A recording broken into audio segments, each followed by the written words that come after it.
Hello, everybody, and welcome back to the Drive Pink Dialogue, episode number 91. Today, we are talking about the Inter Miami 2025 schedule, which came out in its entirety yesterday as the MLS released their overall schedule for the 2025 season. As always, I'm your host, Scotty. I'm joined by my co-host, Saur. And before I ask you how you're doing, I'll just let you explain what your last 72 hours has been like. Terrible. I've been struggling with sickness, and it's not great. But you know what? We've got two back-to-back episodes of Drive Pink Dialogue, which hasn't happened in a while. So we're eating well, no complaints, and I am glad that I'm back. And you had a conversation about Campana without me yesterday, for which I will be writing to the HR very soon. You'll be hearing from the upper bosses, but I'm glad I get to get in a word or two today. How are you doing? I'm doing fine. I'm preparing to travel for the holidays and going to go back to South Florida, back home to see some family members. So that's what I get to look forward to this weekend. And hopefully there are no more emergency. We just traded one of my favorite players podcasts to do over the next 72 hours, or hopefully something tells me that's going to be the case. Yeah, I have a feeling that is going to be the case. So let's start with you. I talked for 45 minutes about Leo Campana yesterday. I know I saw you were watching. And so I guess I wanted to hear from you. What are your thoughts on the situation? Because when I texted you, all you asked was, did I win bingo yet? And no, see, I have my priorities straight, but I'll be honest, I was devastated and in denial at that time. So I didn't really have too many emotions running through my head. Now that I've had a chance to just sit back and digest this news, doesn't feel good. And it just feels like we're going to get more of this in the off season. Is going to be potentially Drake, Julian Gressel, Taylor. But let's talk about Campana first. Very sad to see him go. No longer have the best backup striker in the league. I thought there's so much potential in this player that he could eventually become Inter Miami's starting striker. But alas, the coaching staff doesn't see it this way. The administration doesn't see it this way. It looks like they knew that they could get a lot from him in terms of value. And honestly, I think they did. Was it a record trade deal or something? But we got a lot of money in return, which I think is a fair evaluation. So in that sense, it's a good deal. But I think in the grand scheme of things, I'm very saddened to see him go. Hopefully they replace him with a good backup option. And I just hope he doesn't score against us when we play New England 2 times this season, because I have a feeling that he will, and he might get the last word. But good luck, Campana. Yeah, I'm sort of split because I think he was ready to go be a number one. And so he feels like he's ready for that opportunity. And once Luis Suarez was re-signed a couple weeks ago, and the plan was to re-sign him a couple months ago, this was always probably what was going to happen.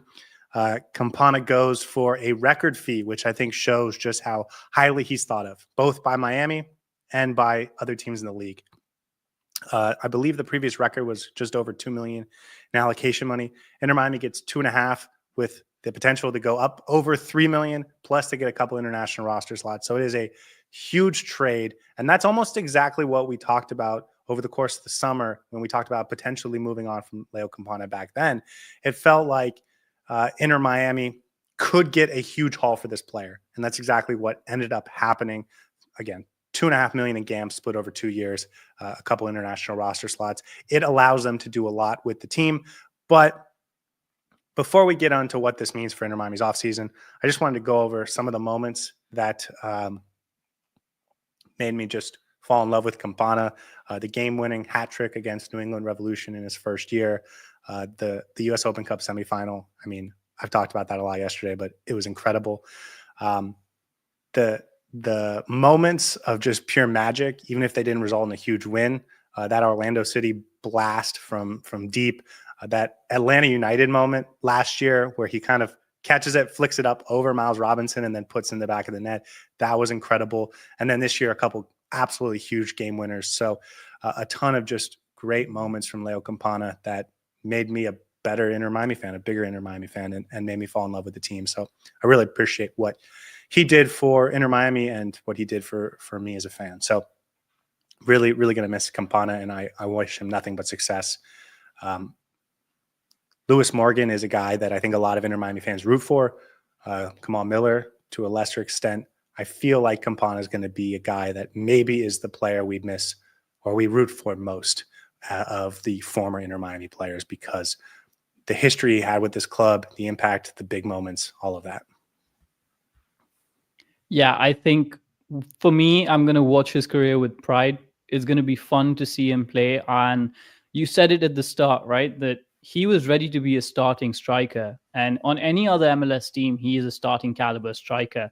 I hope he lives up to the expectations, because he has a lot to offer to whichever team he goes. New England Revolution, I hope you enjoy him. He's a great player. I'm just sad we're not going to be able to tweet Campapi anymore or scream Campapi anymore when he has a screamer from outside the box. But as long as he doesn't score against us, I'm going to be his biggest supporter whenever he's playing. So good luck to him. I hope he has a successful career, and on to the next. Just as we talk about what this means for the rest of the roster moving forward, you think there's going to be more coming soon? Oh, it's an overhaul. It's an absolute overhaul of this team. We had a discussion where we thought this season might be the first time that this Inter Miami team looks well set up to go into the season, make a few changes here and there in the off season, and then be ready.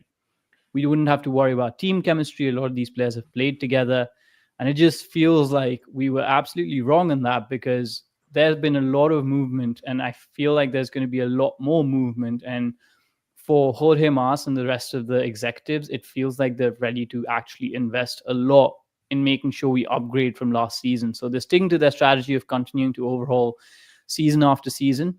I hope it doesn't come back to bite us in the butt, because it's a dangerous strategy. You have to replace some of these players with equal or better quality players, and I hope it doesn't lead to a downgrade.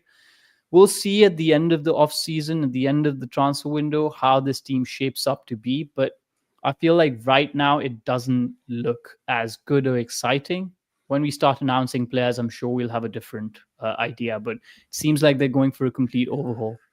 Yeah, they have a ton of work to do, and they have the resources to do it now. They're still going to have to acquire a couple international roster slots, but they are set up in a huge way from an allocation money perspective. They started the season with just over 3.3 million in GAM, plus they get whatever TAM amount they already get, that everyone in the league gets.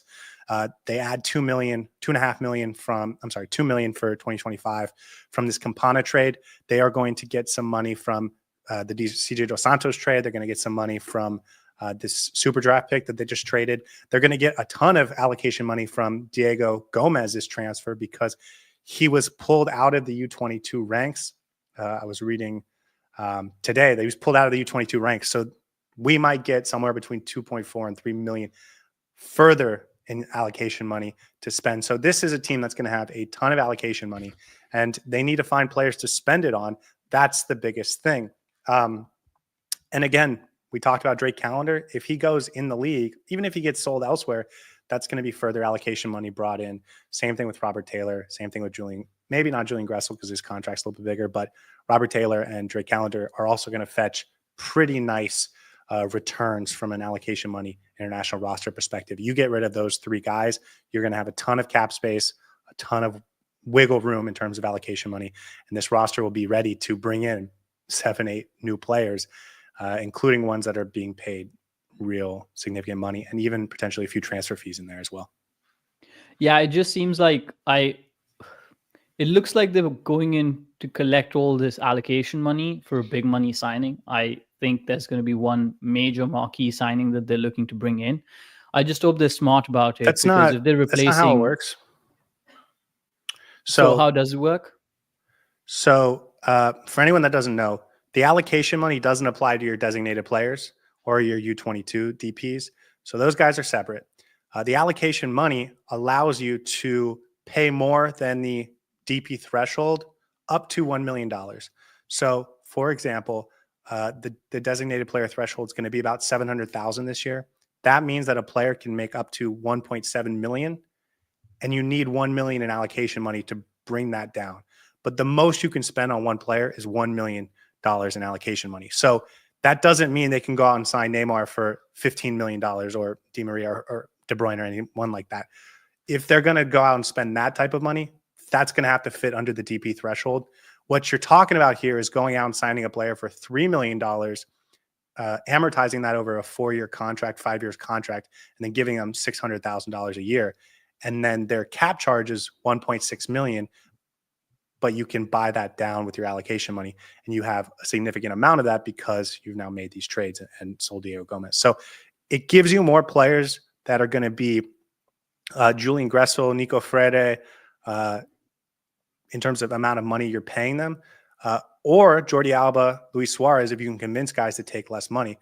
But this doesn't mean you can go spend $25 million on a new player. That type of thing is still going to be secluded to your DPs and what you have available in terms of that. I'll blame the medicines for my understanding of all this because I'll be honest, it went over my okay. head. But I remember we spoke about this last season as well, in the preseason, and I understand a bit of what you said. So that's good. And it also alleviates some of the concerns I had. And I think this was the point I was trying to get to. We need to add multiple quality players rather than one big good player. So I guess having this much allocation money will actually help us towards that goal. Correct me if I'm wrong, but that's the strategy we need to go with. And again, I hope they replace all the players that we're losing with someone who's equally good or better, because anything less is just not going to be a successful season. But in so many competitions, we need the depth, we need the quality, and this offseason is actually really huge in terms of determining how Inter Miami does this season. So we'll see how it plays out. Patience is the key, I guess. Yeah, you did say a few minutes ago, though, that there's concern on your part or a lack of excitement about our current depth, some of the players on our roster, and there is clearly a lot of openings we need to fill. I agree with you. I think it looks nervy, and I don't know how much I trust this front office to get it done, but they're going to have a lot of wiggle room. They're going to have a lot of resources to make that happen. And so it's just a matter of if they can execute over the next couple months. And as we've seen today, they have continually not gone after players that can impact the team right away. Russell says Jesus Murillo is a free agent. This is the type of signing Miami should be targeting. I disagree. I think they can get much better than Murillo for the price that Murillo is going to go for because he's MLS proven. Just my opinion. Okay, let's get into the big topic for today. Any final words on Campana? Any eulogy? Anything else? No, man, good luck. We're going to miss those last-minute screamers and goals that he tend to pull out from absolutely nothing. And there you go. I think that's the best way to cap it off. I think for him personally, this is a good move because he gets to be the starting striker in New England Revolution. For Inter Miami, it's a big loss, but us fans are going to remember him fondly. So farewell, Campana, and good luck. Okay, let's get into the big topic of the day, and that's the 2025 schedule. I have it here. It is very jam-packed. We're going to talk a lot about it. We're going to talk a lot about it over the course of the next 45 minutes. But if you're watching this on YouTube, you can see I put up a description of what this schedule looks like. I broke it down by midweek and weekend games. Already we have 41 games on the books, 34 regular season in the MLS, two CONCACAF Champions Cup games, and 3 Club World Cup games, and we'll probably be in the Leagues Cup as well. So 41 games already sort of booked in. We knew we were going to play Sporting. That's going to start February 18th. But that weekend is the first game of the regular season, and maybe we should start with the opener. Home game against NYCFC on a Saturday afternoon. How do you feel about that opener? The most boring opener they could conjure, because this is a team. Is it good though? Because it's going to be in the middle of 2 CONCACAF Champions Cup games. You know what I mean? I think it's good. And if it were a Columbus game, that would have been emotionally very charged as a game. Right. And it might have taken up a little bit of our mental fatigue and physical fatigue out from focusing on CONCACAF Champions Cup. So in that sense, it's good. But just in terms of sitting on the weekend and watching an NYCFC game is just a nightmare. This is, I think, a team that we've drawn more times than any other team in terms of results. Like our results with them have been 1-1, 0-0, and they've gotten the better of us. They have the better record against us when it goes to head. So yeah, I think we only have one win in the history of the club. Essentially, you can basically write that one off already. I'm not excited for it, but I'm just glad it's sandwiched in between two really exciting CONCACAF Champions Cup games. It is an early start. It's going to be at 2:30 Eastern time, so we're going to be the prime game in that time slot for the MLS. The whole eyes of the MLS will be on Inter Miami, just like they were last year when we started on a Wednesday night. But like you said, it's going to come in between two Sporting KC games. So for me, it's actually better that we don't get a huge LA Galaxy game or a Columbus Crew game, because I want to make sure that we're focused on that Sporting Kansas City tie, and whatever happens in the first leg is okay by my estimation. There'd be plenty of time to recover. The second thing that I noticed that drives me crazy, and I guess I want to get your opinion. I want to get your opinion in the chat as well. First 7 games, 5 Sunday games. Inter Miami plays 7 Sunday games this season. 5 of them come in the first 7 weeks. So early on, it's going to feel like it's all the time. And I hate this because it messes with my schedule. I don't have, the thing that I like to do on my Saturday evenings, which is watch my team play. And then on Sunday, I have to go to work on Monday. So I can't just stay up all night thinking about the team. Podcasting with you becomes more of a hassle, but really planning my whole weekend feels completely different because Inter Miami plays on Sunday. For me, I hate it. For match-going fans, I hate it because, again, work's on Monday. If you're going late on a Sunday night, you're jeopardizing the start to your next week. I really hate this, and they're clearly doing it for media purposes. But I'll get your thoughts on first. Yeah, I'm busy fighting the Sunday scaries, man. It's just I'm in bed, relaxing, thinking about what I want to do for the rest of the week. And I'm not in the mood to actually watch an intense Inter Miami game. That's for Saturday evenings. That was my Saturdays locked in. Record the pregame podcast, watch the game, get excited about how we're absolutely whooping our opponents, do the postgame reaction, and then think about the podcast on Sunday. That was the plan. That's how we proceeded with it. Sundays, I could just chill, do my cleaning, relax, get ready for the week. And that was that. Now we have to completely switch up the schedule. And yeah, I can't be as excited about the games because I've got other things to think about as well. Saturday just feels like, okay, it's between Friday and Sunday. You've got plenty of time before, you've got plenty of time after. You can think about other things. Saturday night, you can just chill, have a beer, and watch the game and enjoy it. Now you can't do that. Don't really like it. I'm just glad it's going to be done very quickly in the early parts of the season, so the rest of the season is a little bit more normal. But I'm on the same page as you. Don't like it and don't want this to happen, but what can we do about it? We just got to roll with it. There was a push, and I understood why, from MLS fans to not have all the games at the same time on Saturday nights. And so they wanted to have the games staggered over the course of the weekend so that they could watch with their Apple TV MLS season pass subscription more of the games without it being interfering with their watching their team. And that is a great idea in theory until it starts to affect your team in this type of way. Inter Miami plays 11 of their 34 games off normal time schedule. It's probably even a little bit more than that if you look at some of the other ways that the schedule's tweaked. But 7 Sunday games is to give other teams' fans an opportunity to watch Inter Miami. But in the process, you're kind of making it worse for Inter Miami fans. So I hate that from an Inter Miami fan perspective. Like you said, I am glad I calmed down a little bit once I realized that it was very early in the season. And after the first 2 months, we'll be done with that. But that really made me frustrated. A big picture question. So the midweek games that we play after a Sunday game, are those going to be on Wednesday or Thursday? So I should probably explain this. If you're watching on YouTube, I have a graphic up.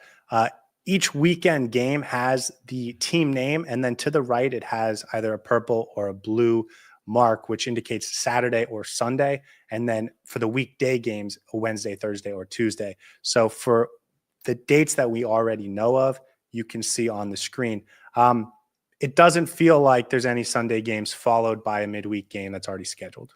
So Yeah, but the CONCACAF quarters, if we get there, then yeah. we'll have to see. But I think it's going to be unfair if we have to play on a Wednesday. I'd prefer us playing on a Thursday just because, but again, if we play on a Thursday, then the next game is on a Saturday. So this is actually a really poor schedule. Well, and actually, now that you're saying that, maybe it makes sense that because of the CONCACAF Champions Cup, that's why we have these Sunday games. We're planning to play those on Thursdays, which is why the MLS game is on Sunday, because they expect us to beat Sporting Kansas City, expect us to beat Cavalier. And it does actually kind of line up well with the CONCACAF Champions Cup through the quarterfinals. So sometimes you just got to put the schedule on the screen. You start to see things. So maybe we will lock into a little Thursday, Sunday routine during our CONCACAF Champions Cup run. Speaking of Sundays, Orlando City, both Orlando City games are on the weekend this year, which I like. Last year we had to play on the road on a Wednesday, which was not that fun. But this time they're both on Sundays, Sunday evenings. Again, in terms of providing the best atmosphere, I don't love that. It's fair both ways because both teams will have to do this. But when you're talking about the biggest games for Inter Miami, it does kind of suck that they're going to be Sunday night games. Yeah, and I'm hoping that the fans show up regardless of whether it's a Saturday or a Sunday. But I'm glad we're going to play them over a weekend. This is going to be a big game as well. Orlando City seem to have gotten into their groove. So this time around, we're not playing them at the start of the season when they're slightly less prepared. We're going to play them when they've had a fair few games. And I think it's going to be a cracker of a game. And then we play them again towards the end of the season. So really excited for those two games. Glad they're on a Sunday night. And I doubt the fan base is going to, I think they're going to pull it up and they're going to really create a good atmosphere because we're playing our rivals. So I doubt there's going to be issues regarding that. I don't feel as confident in that as you do. I trust my fellow Inter Miami fans. One thing that did happen this year is Inter Miami got no games scheduled during the international breaks, which is really nice. Last year, I think it was only one game, so it wasn't a huge deal. But in the past, we've had to deal with this in a more significant way. The entire March international window we have off, the entire June international window we have off, the entire September international window we have off, and the entire October international window we have off. That is not true of every team in the MLS. I looked at the Seattle Sounders because I wondered if, because Inter Miami is playing the Club World Cup, they gave us the entire June international window off. They didn't give that to the Seattle Sounders, so who are also in the Club World Cup. So Inter Miami gets sort of fortunate there. They don't, as of this moment, and we're probably going to add a key number of players over the next couple of weeks. They don't have a ton of players that are internationals. Lionel Messi is the obvious exception, but once you get past him, you're talking about David Ruiz, maybe Federico Redondo, but you're not talking about guys that are going to be missing every single session like Kamal Miller was and Leo Campana probably will be. So, but either on way, who we're bringing in.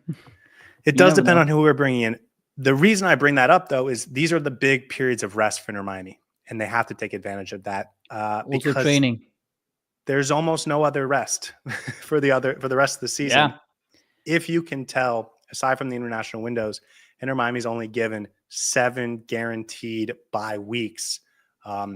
They can be in more if they get eliminated out of the CONCACAF Champions Cup and the Leagues Cup early, but they really only have 7 midweek byes. Every other week has a game scheduled or potentially scheduled, which is a ton of games. We complained when Inter Miami, not complained, but we thought it was a lot when Inter Miami had to go weekend, midweek, weekend, 3 games in 8 days. We're looking at doing that multiple times. In fact, going 5 games in 2 weeks or 7 games in 3 weeks type of runs over the course of this season. It's going to be a lot if Inter Miami can continue to win. Yeah, it's going to be a lot of games, which is really good. We get to see Inter Miami a lot more. But I worry what the quality of this squad is going to be, what the depth of the squad is going to look like. And there are some really difficult weeks when you look at these fixtures. So I'm almost certain that we're going to get a lot more rotation this time around than we did last season.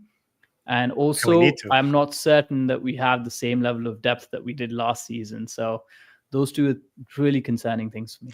Yeah, you said it. We have to get a number of quality players that we feel good about, and we've lost a ton of real quality depth over the course of the last 3 weeks, right? I will add, this schedule makes it look impossible for Inter Miami to participate in the U.S. Open Cup, so that dream of mine is dead. I do think there'll be more MLS participation this year, but certainly not from Inter Miami based on what I'm looking at here. There's a couple other big picture notes I want to get to, but let's get to some of the small things. First, that I think you'll like, Inter Miami plays at NYCFC towards the end of the season. It's a midweek game, and it's not at Yankee Stadium. It's going to be at Citi Field. So Inter Miami doesn't have to play at Mickey Mouse Park in 2025. Thank the Lord. That's definitely a positive. I was there for that game last season at the Mickey Mouse Stadium, and it wasn't a great watch. It was really difficult to see how much the players were struggling, and the spacing was just all over the place. And we just couldn't adapt. We didn't have a great game, and we conceded a last-minute goal, which was sad. But I'm just glad we get to see the back of NYCFC's Mickey Mouse Stadium. And I don't know about the new stadium, how it's going to be, but it's definitely going to be an upgrade in every single way to that stadium. And it's not built for football, man. That's just it. It's a baseball stadium. It's a great baseball stadium. So, well, hold on before you keep talking. Citi Field is the New York Mets stadium, so it's still a baseball stadium. Oh no, but it's not quite as tight as Yankee Stadium. So it'll be a little bit better, but it won't quite be what you're hoping for. It's torture, isn't it? Before you criticize baseball fields too much. West Coast or Western Conference games every year, we have 6. That's how the schedule breaks down. You have 14 other teams in your conference, so you play each team in your conference home and away. That's 28 games, and then 6 Western Conference or cross-conference games to bring you up to 34. Inter Miami, with those 6, has 3 road games, as every other team does, but only 1 trip to the West Coast. That is a midweek trip at San Jose, which I don't love that it's midweek. But the other 2 road Western Conference games are at Houston and at Minnesota, which are not nearly as far in terms of travel. And in fact, that Minnesota and San Jose Earthquakes game, those 2 games are within the same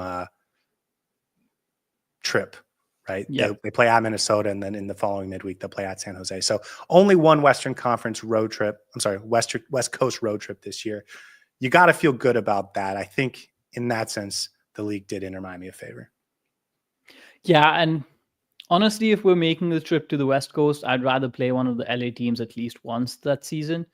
We had LA Galaxy last season, but unfortunately, we didn't get LAFC this season or LA Galaxy. But it is what it is. San Jose should be a good trip. And those 2 games, Minnesota, San Jose, is going to be a big week for us because straight after on Sunday, we're going to be playing Orlando City. So it's going to be a difficult 3-game fixture. And before Minnesota game, we're playing New York Red Bulls. So it's going to be a hard week or 2 for that particular fixture list. Yeah, they do give us an extra day, though, because that Orlando City game's on a Sunday. So maybe the league did us a bunch of favors that we're just not appreciating until we really think about it. We do get the LA Galaxy. That's one of our home Western Conference games. Oh, okay. That's later in the season. I believe that's in either late August, early September. Yes, there you go. But it's week 26. Week 26. And then we play Seattle at home, which is another, I think, fun matchup. Those 2 teams going to the Club World Cup. Our other Western Conference home game is against Dallas. That's a little bit earlier in the season. The one thing I'll say about this is last year we finished our Western Conference games in the first half of the season. This year, a couple of them are later on in the season, the Galaxy and Seattle. So as we're getting into the grind and after the Leagues Cup, we're trying to sort of get our position in the Eastern Conference, win the Supporter Shield, whatever we're trying to do at that point. We still have a couple of Western Conference games, which aren't quite as impactful from the standings perspective. I don't love that, but it is what it is. Yeah. I like the fact that we're going to have to prepare for a few new teams. Houston, we got Dallas in there as well. Seattle Sounders, that's going to be fun to discuss. So it's going to be a fun, dynamic few games that we get to research and talk about new different opponents that we didn't do last season. Well, last year we had that game against Columbus late, and we talked about it as being a huge powerhouse game. I wonder if that game against LA Galaxy could feel similar. It will be much earlier in the season, but it will still feel like it'll be in August. But it will still hopefully feel like two teams that could meet again in the MLS Cup. Hopefully it feels that way. And whatever said and done, they're still the champions, right? They're the MLS Cup holders, and going up against them is going to be fun. It's going to be a test. And if they're playing well the next season, then it's going to be definitely a game of big titans. I think Ricky Puig should be recovered from his injury at least that far into the season. So should be a good game, and we're hosting them this time around, aren't we? So that should be good. At least we don't have to travel to that stadium, and Messi Magic would always pull us out. Yeah, the two teams rather that I would have liked to see on this schedule that we didn't get are LAFC, because I think that's LAFC, Miami, two powerhouse teams, teams that are built around big stars. That would be fun. And then San Diego, which I'm shocked that we didn't get San Diego. I thought our road trip would 1,000% be to San Diego just to help them get a little bit of a boost in their first season. I'm really surprised that we don't get them at all. I thought there was a chance we had them in the first couple of weeks. No San Diego, which is kind of disappointing. I would have liked to have them early and kind of get a sense for what they're all about. But no San Diego on our schedule this year. We'll have to watch them when we play on Sunday and they get all the good Saturday night games. Yeah, and we have a couple of players there in San Diego now who, we're familiar with. So it would have been good to see the new team, see how it shapes up, and it would have been an exciting time. But alas, the MLS League hates us, and they just wanted to play on the weekends on a Sunday. So it is what it is. The more I look at it, the more I think they did us a lot of favors, if I'm being honest. Yeah. One other thing I wanted to mention, FC Cincinnati, both games are 10 days apart, July 16th and July 26th. I don't like that at all. Since at FC Cincinnati is going to be the fourth of 5 straight games, and I want to talk about that part of the schedule a little bit more in a minute, but then we'll get half a week off, and then we'll play Cincinnati at home. 2 Cincinnati games, which you would think they're going to be one of the best teams in the East again. They've already gone out and signed a club record player in Kelvin Denke. They're going to be good, probably, in all likelihood.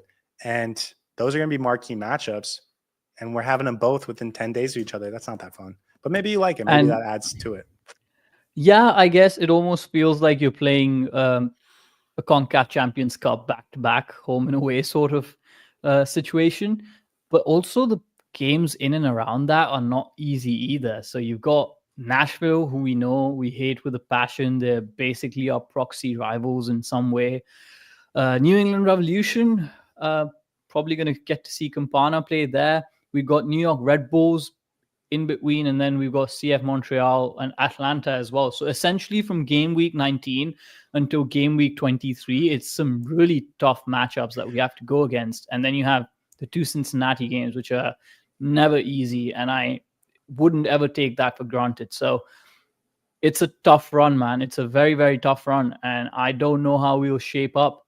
You know how we talked about the time period last season where Messi was not available and those 10 games were absolutely crucial. This is the chunk that I look at and think this might define where we finish in the MLS a regular season and what our league positioning is, because those are really heavy games as well. So New York Red Bulls, 6-point swing. FC Cincinnati, almost a 12-point swing if you think about it. Same with New England Revolution. Same with Nashville, Montreal, and Atlanta United. They're all in the same conference. So not easy at all. That part of the schedule is particularly tough. And I want to come back to it in a minute, but there are 7-8 periods of time where Inter Miami might be going 3 games in one day, in 1 week, but beyond that, 5 games in 2 weeks, 7 games in 3 weeks. I mentioned that at the beginning, but if you look right at the start of the season, we open on February 18th at Sporting Kansas City, come home to play NYCFC, go back or stay at home to play Sporting Kansas City again, then play the Dynamo on the road. If we beat Sporting Kansas City in the CONCACAF Champions Cup, then the very next midweek, we're going to Jamaica to play Cavalier, come back home to play Charlotte, play Cavalier again in the midweek, and then go on the road to Atlanta. That's 8 games in 4 weeks. You're talking about a hugely congested schedule right off the bat. No warm-ups, and those are games that Inter Miami are supposed to get through.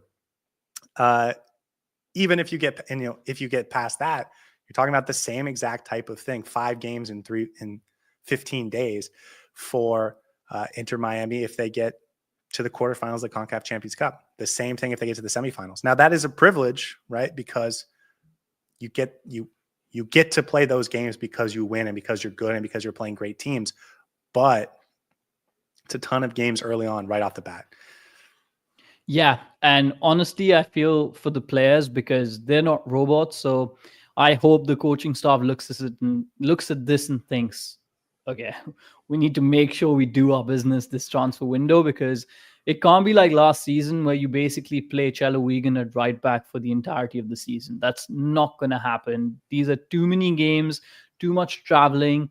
And honestly, for the first time, and you know my thoughts on international windows, I'm going to say that I'll be glad for the March international window early on, not just because, yeah, all of them for sure, but that one particularly, because if we don't start well, if something's not clicking, Mascherano needs time on the training pitch. And that's going to be the one window where everyone's going to be available.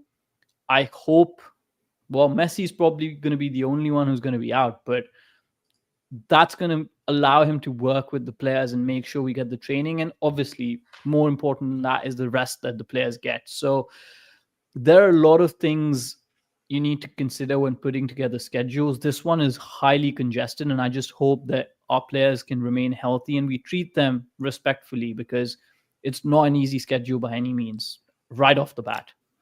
Yeah. So again, I have it on screen, but for those listening on audio, the first round and second round of the CONCACAF Champions Cup are back to back. So it's midweek. Then the March international break comes. And then as soon as you get past that, it's the quarterfinals and midweek. You do get 1 week off between the quarterfinals and semifinals. But then you get a little bit of a break, and it does slow down a little bit for Inter Miami. The CONCACAF Champions Cup final would be on June 1st. That's the same weekend we would play Columbus in the home game. So if we do reach the CONCACAF Champions Cup final, that Columbus game is going to have to be rescheduled. That, I think, is a very obvious way to stop the first half of the season, a stopping point. It's either May 31st or June 1st, depending on if they reach the CONCACAF Champions Cup final or if they just play Columbus in the normal home game. It's a lot, but then Inter Miami gets almost a whole month off from regular season play. They're going to get 2 weeks off before they start the Club World Cup, which is going to be its own spectacle in itself, but it's going to feel like we took a significant, serious break between what Inter Miami was doing in the first half. You get the end of the CONCACAF Champions Cup, you get a long break, you get to schedule and have fun with all these big games in a big environment with worldwide names around it and be a part of that atmosphere. And that's going to be about a whole month before Inter Miami goes back to regular season play. So there's a real first half of the season, second half of the season vibe in to this schedule when I'm looking at it. Yeah, you're absolutely right. I think week 16 is when it's halfway to the season, I think, according to the fixture list and how it's playing out. And I would almost think that the MLS before that is not as much of an important tournament compared to the CONCACAF. That should be our biggest attention. And honestly, I don't mind playing some of our second string players in the MLS while we're in the CONCACAF, because that is the more important tournament. I hope we get far in that tournament this time around, and I would love to see us perform better. And if we do that, then I think the MLS for me truly starts after June 16th or after the Club World Cup, because that's when I would start playing our big name players regularly in the MLS regular season as well. So there's definitely a division at a halfway point where you can tell, okay, this is the first half and then this is the second half of the season. Yeah, and I like how this graphic came together because it's color-coded to show the CONCACAF, the Club World Cup, the MLS, and the Leagues Cup. You can tell that there are three very separate and distinct parts of the season. And I think that means that you can focus on the tournaments without giving full attention to the MLS season and not have the tournaments interfere with each other, which I like. When we were going back and doing the Open Cup and the Leagues Cup, they were sort of overlapping. The Open Cup and the CONCACAF Champions Cup can overlap sometimes. So only having to focus on one tournament at a time, I think, is a real benefit. And then there are a lot of games in there that you can comfortably put your, well, we'll see what Inter Miami's second team looks like, because it was very strong this year. We'll see if it can be just as strong next year. But last year's second team, you would have felt comfortable putting out there guys like Kramaski, David Ruiz, Julian Gressel, Matthias Rojas, Robert Taylor, Leo Campana, right? There was a lot of really high quality players in the second team that You just would feel named very like comfortable. 7 players, of whom like 6 are probably going to leave in the next 2 Yes. weeks. Or have already gone. Yes. Sorry, So I just wanted to say that out loud because it sounds absurd. yeah, it does. But also that was the team that would be playing a lot of these games, and you would still be hoping and expecting them to get results in many of them. So that's going to be the challenge for the team this offseason is, can you build not just a first team that can compete and win the MLS Cup and the CONCACAF Champions Cup and compete in the Club World Cup, but also can you build a second line that gives your starters an opportunity to rest without completely tanking your regular season? That is something that very few teams in MLS have ever been able to do. But as we've said many times, last year's Inter Miami team was the deepest team in MLS history. Can they recreate that this year? We'll see. Before we move on, I would almost say that we may have shot ourselves in the foot by creating such a deep roster for last season, when in fact we need that deep roster this season, and I don't see how we can replicate it. I would have loved to have that last season's roster play this fixture list, because there's just so many games back and forth. And I'll be honest with you, our successful season does not depend on Lionel Messi anymore. It depends on who the second string players are, because if they can actually contribute and do well, yeah, for sure.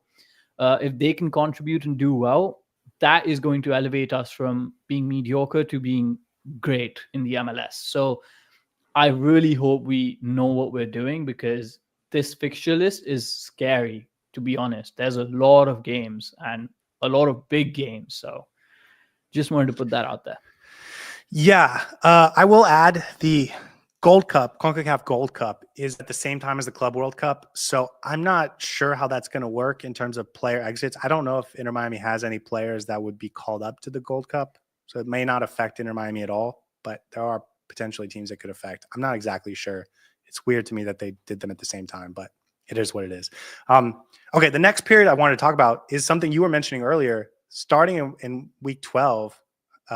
Week 20 at CF Montreal.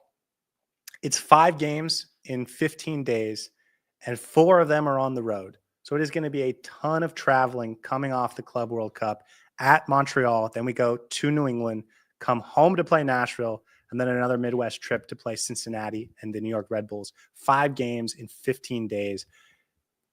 It's a ton, and it's what MLS built into the schedule, right? You feel like that New England game maybe could have been the week before and given them a week off in the middle without having to do 5 in a row. Terrible, man. I don't know how we survived that. I would expect, and I'm putting this out there early, I'm sure we're going to do our don't say the I word. predictions. Don't say the I word. Don't say the I word. Don't say the I word.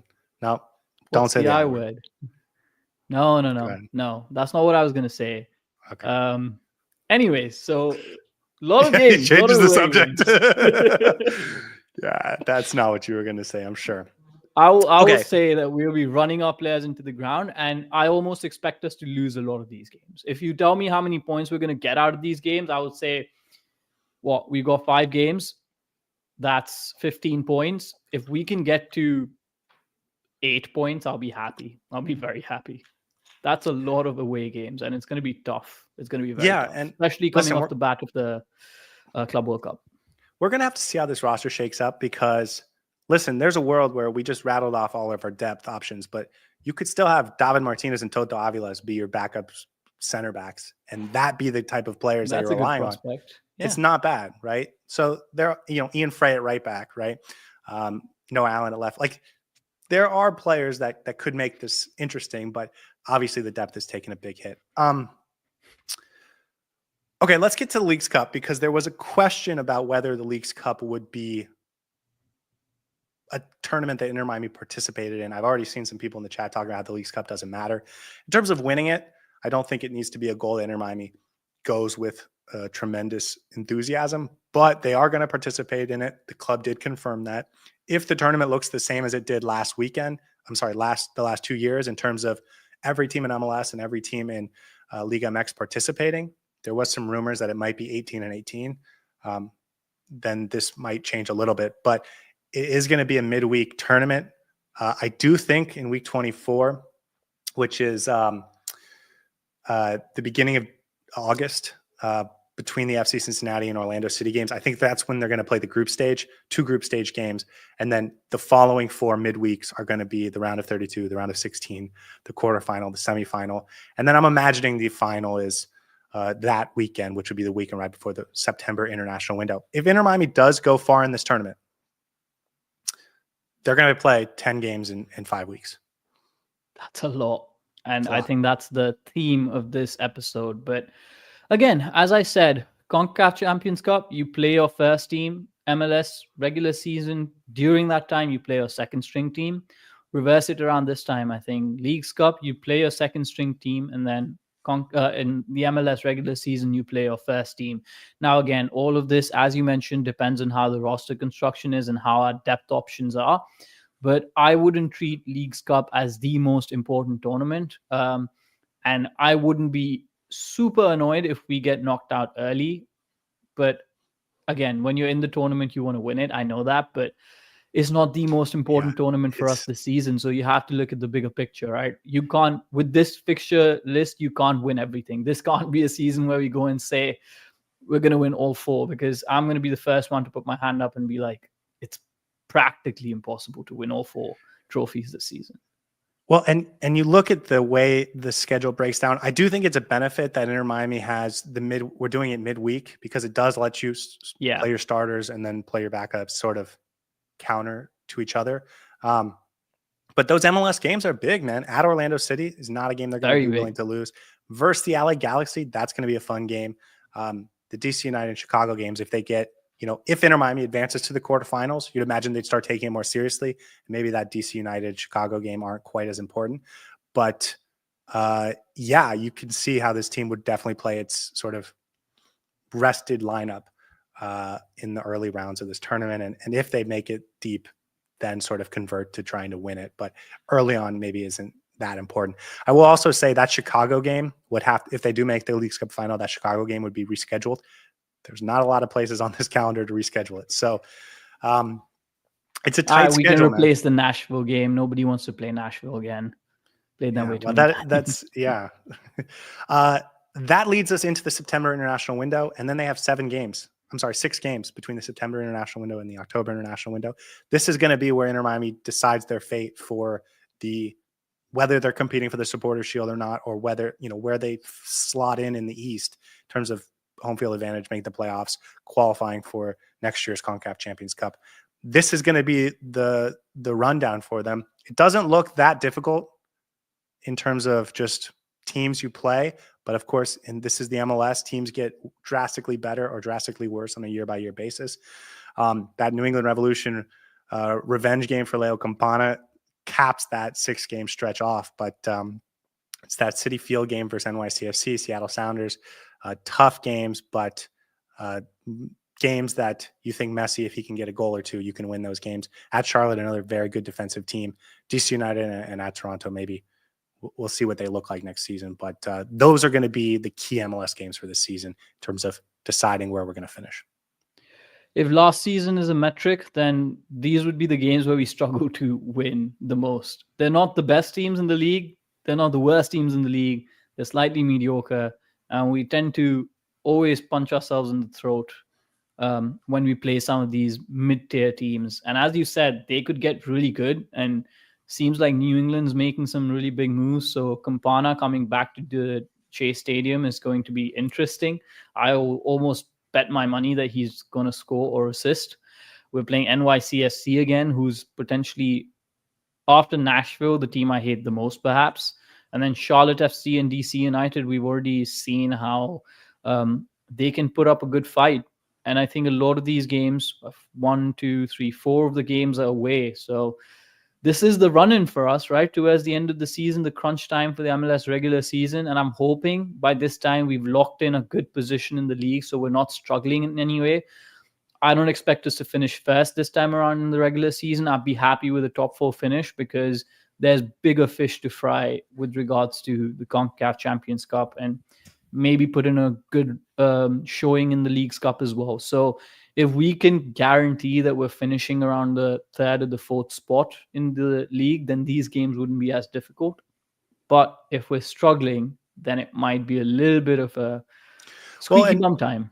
And that's on the coaching the front office, right? Because last year I think we would have looked at this schedule and said, okay, we can do it because our second team is still capable of winning games in the MLS and putting us in a good position. And they proved that when the summer came and Messi and Suarez and Matias Rojas left and we had a couple injuries. Diego Gomez was out. Federico Redondo was out. Our second team had to play, and they were still really, really good.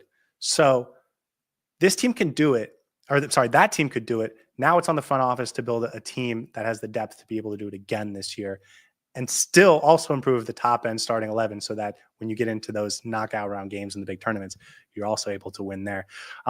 What's your favorite? What do you really like on this schedule? Is there a game? Is there a portion of the schedule you really like or that you're really looking forward to?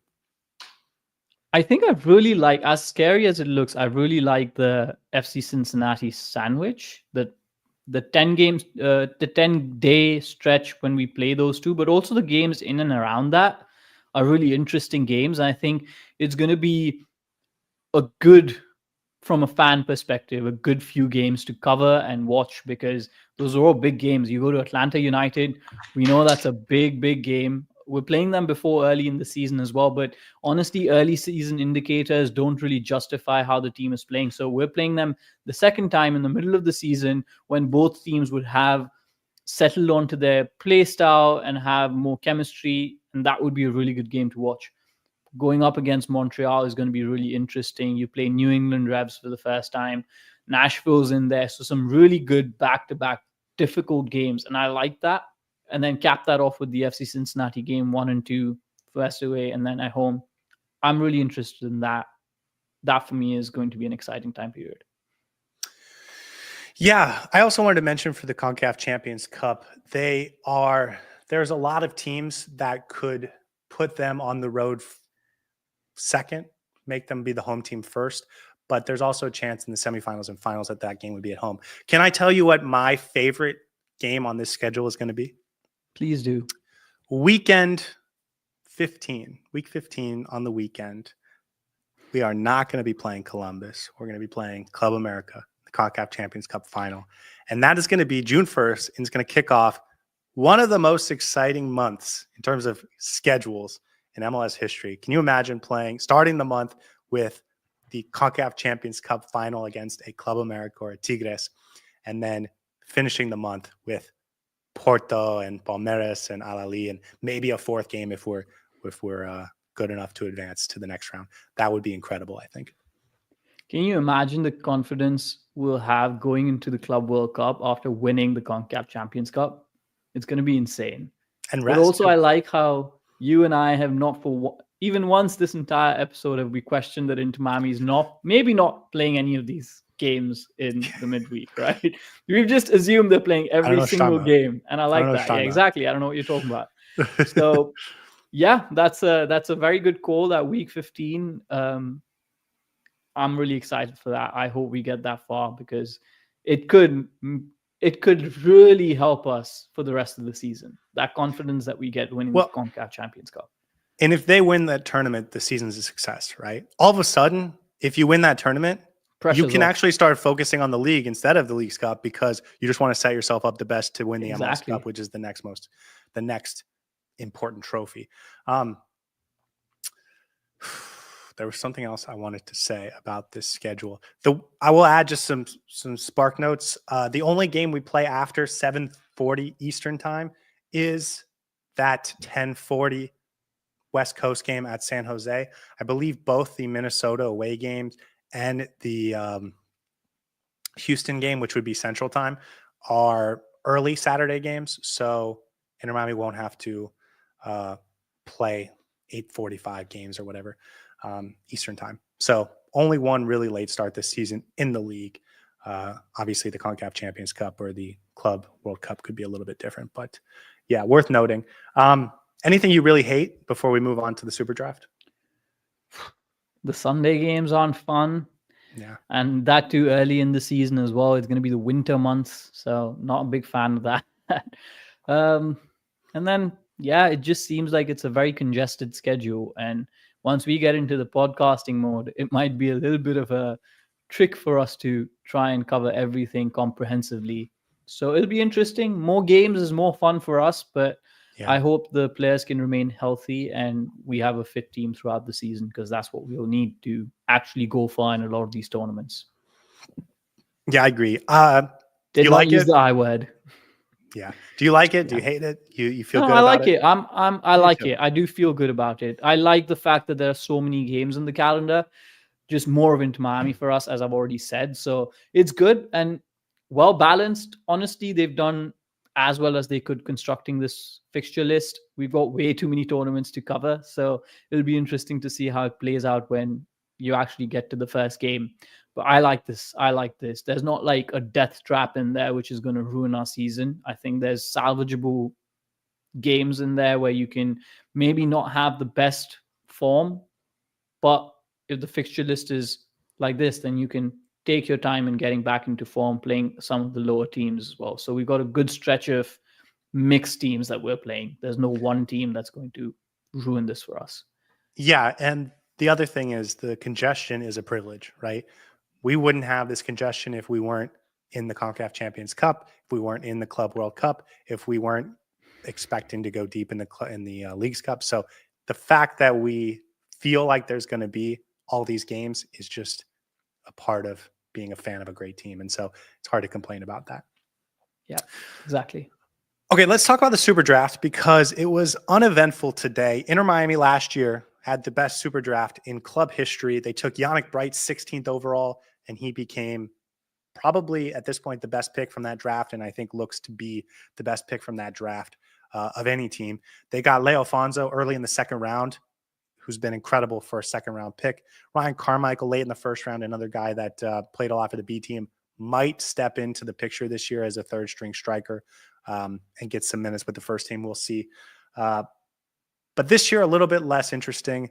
They had some really high picks last year. This year, 22nd pick in each round. They traded their first round pick to LAFC for $50,000 in allocation money. So they just keep accumulating more GAM.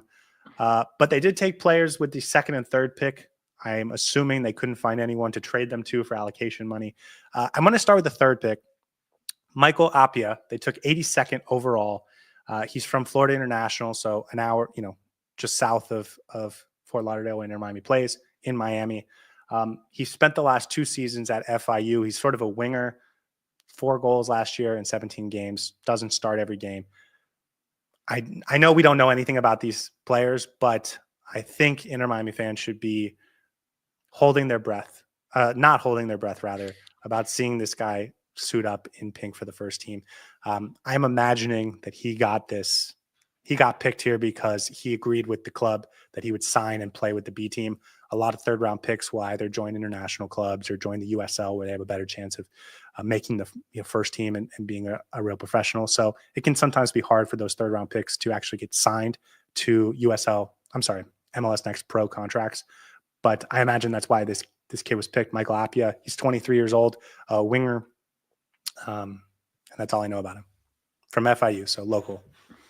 Yeah, at least he gets a chance. It's everyone's dream to play for Inter Miami's club, and just being around that atmosphere is phenomenal. So congratulations to him, man. It's a dream come true, and we'll see what happens, but definitely not holding my breath for this.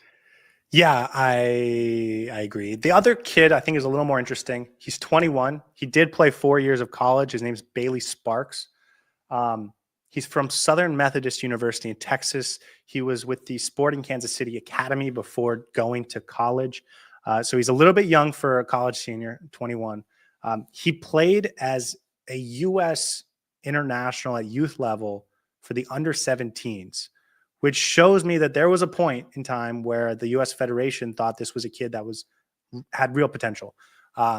Didn't follow that up with the U20s or, have an extensive youth international career, but it is something that the Federation saw this player and said, this is a guy that I think we should bring in, he's also American, so he wouldn't take up international roster slot. The 3rd round pick, Michael Appiah, is from Ghana, I believe. So he would. So I don't think you need to spend a ton of time paying attention to him. But Bailey Sparks, pick 52, I think might be sort of a high upside guy for this round. Again, 21 years old, so a little younger, 9 goals, 10 assists. He's a midfielder, about 6 foot. So he's not short, not super tall, but has some height to him, has some size to him. This is a guy I'm going to at least keep my eye on next year for the B team. He'll start out with the B team, and maybe he'll be the kind of player that we get a couple appearances from. And if he's really good, like Leo Alfonso was last year, he might earn himself a first team contract and become a part of this team's future. But I just wanted to point him out because of the youth international pedigree, MLS Cup, MLS club background. Feels like there's a little more something to this kid than maybe Appiah, maybe some of the other guys that were picked around him.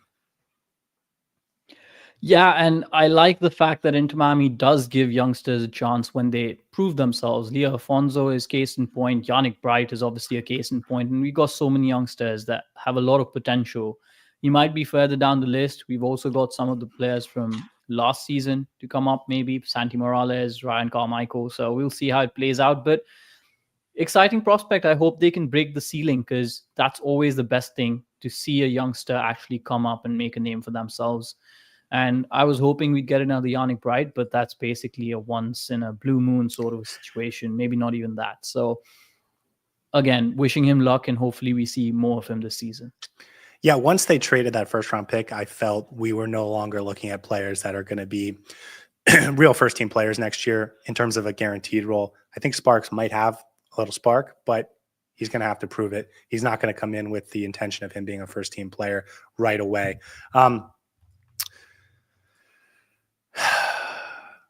I was surprised they didn't take a goalkeeper, honestly.